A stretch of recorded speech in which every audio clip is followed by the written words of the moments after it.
Ready to foster authentic relationships? Here are 3 ways to start.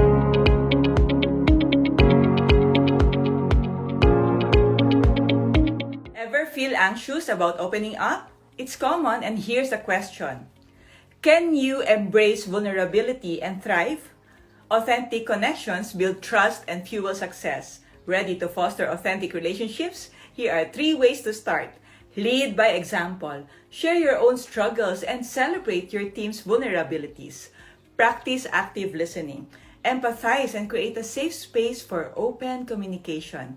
Focus on shared practices. Build trust by finding common ground and celebrating successes together. Remember, true leaders embrace vulnerability to build genuine connections and inspire their team. Be the change and watch your team flourish. Joke, joke, joke! Anong tawag mo sa tropa mong matangkad? Eddie, tall.